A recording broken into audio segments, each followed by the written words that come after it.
जीतू पटवारी की ताकत। अकेले पटवारी ने केंद्र में बैठी बीजेपी को हिला डाला। एमपी में जीतू पटवारी के सामने नतमस्तक बीजेपी। मध्य प्रदेश में पटवारी की बीजेपी के खिलाफ हुंकार।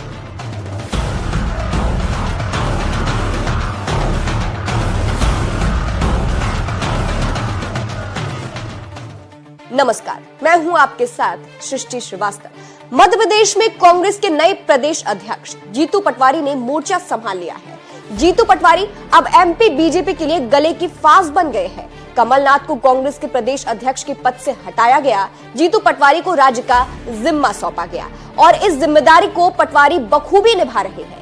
वैसे तो पटवारी का रौब रुतबा सभी जानते हैं। जीतू पटवारी की गिनती शुरू से ही ऐसे नेताओं में हुई है जो एक बार अड़ गए तो बस अड़ ही जाते हैं। अब कांग्रेस के इस प्रदेश अध्यक्ष ने बीजेपी के लिए मुसीबत खड़ी कर दी है। तानाशाह सरकार ने सदन की कार्रवाई के दौरान करीब 147 सांसदों को निलंबित किया, जिसके बाद हर जगह बीजेपी के खिलाफ प्रदर्शन होने लगे। विपक्ष का दोष सिर्फ इतना था कि संसद की सुरक्षा में जो चूक हुई उसे लेकर सदन में गृह मंत्री से जवाब मांगा जा रहा था। निलंबित किए गए सांसदों में सबसे ज्यादा संख्या कांग्रेस की थी। कांग्रेस इसे लेकर प्रदर्शन करती नजर आई। इसी क्रम में एमपी में जीतू पटवारी ने मोर्चा संभाला और प्रदर्शन किया। इसकी कमान संभाली जीतू पटवारी ने।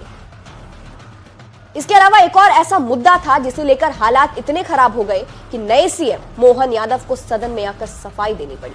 दरअसल बीजेपी ने सत्ता में आने के लिए कई बड़े बड़े वादे किए थे, कई योजनाएं चलाने के दावे किए थे, लेकिन अब हालात ये है कि पहले से चली आ रही योजनाओं को भी बंद करने की कोशिश की जा रही है। लेकिन जब जीतू पटवारी ने इसे लेकर आवाज उठाई तो एमपी बीजेपी भी हिल गई। दरअसल शिवराज सिंह चौहान को साइड करने के बाद बीजेपी और नए सीएम उनकी योजनाओं को भी साइड करने लगे थे, इसकी कोशिश में थे। यहां तक की खबरें थी कि बीजेपी हाईकमान के इशारे पर सब कुछ हो चुका है, लेकिन विपक्ष ने इस मुद्दे को उठा लिया। जीतू पटवारी ने सरकार के खिलाफ मोर्चा खोल दिया, जिसके बाद बीजेपी बैकफुट पर आ गई। जीतू पटवारी ने साफ तौर पर एमपी की महिलाओं से कहा कि चाहे आज शिवराज सिंह चौहान सीएम नहीं बने, आपके भैया सीएम की कुर्सी से चले गए, लेकिन आपका जीतू भाई आ गया है जो मोहन यादव से आपको आपका हक दिला कर रहेगा। चाहे शिवराज भैया चले गए हैं, लेकिन जीतू भैया अभी है।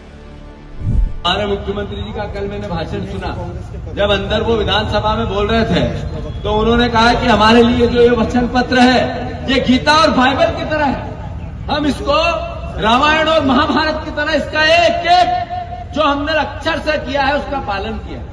मैं अनुरोध करना चाहता हूं आदरणीय मुख्यमंत्री जी आपसे, जो पिछला घोषणा पत्र था आपका वो 30-35% से ज्यादा पूरा ही नहीं हुआ। आपको जाना इस दिशा में था, आप चले गए उस दिशा में।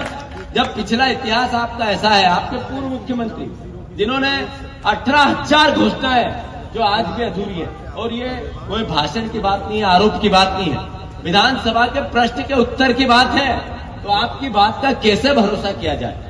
मैं मीडिया के माध्यम से फिर मुख्यमंत्री से अनुरोध करना चाहता हूं कि आपने जो वादे और विचार शिवराज सिंह जी ने देश की जनता को, प्रदेश की जनता को बताया, हमारे बहनों से 3,000 रुपया हर महीने आपके खाते में डालूंगा, लाडली बहना से कैसे कैसे रिश्ते बनाए, लाडली बहना को गले लगाया, उसके आंसू पोंछे, उसके सामने रोए गाए और उसकी भावनाओं से खेले, और अब आप प्रोविजन करेंगे 3,000 रुपया आपको पहली कैबिनेट में उन बेटियों को, उन बहनों की रक्षा और सुरक्षा के लिए देना था, जो आपने नहीं दिए। ये विश्वासघात नहीं तो क्या है, और ये लोकतांत्रिक नहीं है तो क्या है। मैं अनुरोध करना चाहता हूं कि धान की खरीदी आपने कहा है 3100 रुपए में होगी। आपके भाषण से विधानसभा में किसान के फसल की उपज का दाम उसके खाते में नहीं जाएगा, आपके निर्णय से जाएगा, आपकी कलम से जाएगा। मुख्यमंत्री जी 3100 रुपए धान की खरीदी अगर आप जनवरी से पहले चालू नहीं करेंगे तो मुझे विश्वास है मेरे कांग्रेस का और किसान परिवार का एक एक कार्यकर्ता सड़क पे आपको दिखेगा। मैं अनुरोध करना चाहता हूं, आपको सचेत करना चाहता हूं, आपसे मुख्यमंत्री जी आपसे अनुरोध करना चाहता हूं, जहां भी गेहूं के दाम की भी बात आएगी, जब खरीदी और हमारे रजिस्ट्रेशन की भी बात आएगी, तब आपने 3,000 की मांग किसानों ने की थी, गांव-गांव की थी। एक एक भारतीय जनता पार्टी के किसान को भी भरोसा था कि हमारी भारतीय जनता पार्टी ने 2700 रुपए बोला है तो करेगी, मैं अनुरोध करना चाहता हूं, वो आपके घोषणा पत्र में किए गए वादे, जिसमें आपने किसानों के लिए धान और गेहूं की बात की है, आपने युवाओं की 2 लाख नौकरियों की बात की है, बहनों को 3,000 रुपए खाते में डालने की लाडली बहना के अंतर्गत बात की है, आपने हर घर को एक रोजगार देने की बात की है।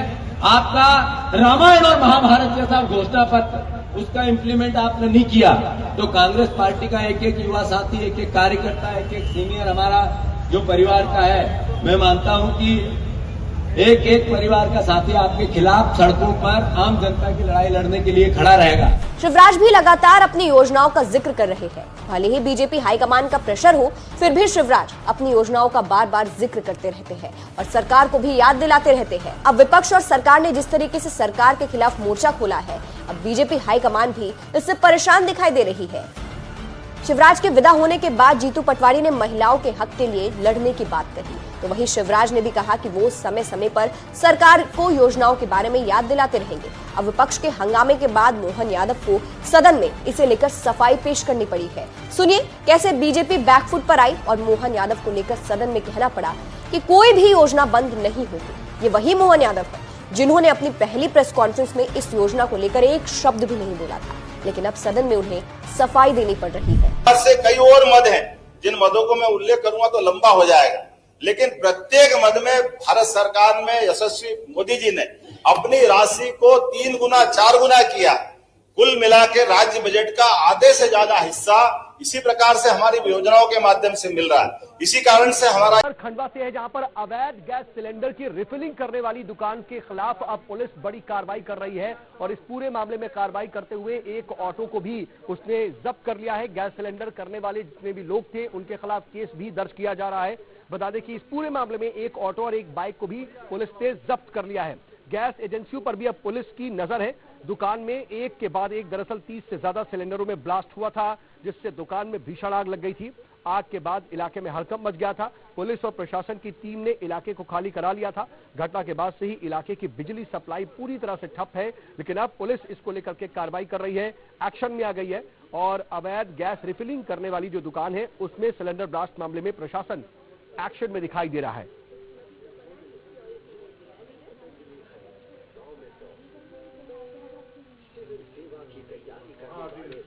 बढ़ते आगे खबर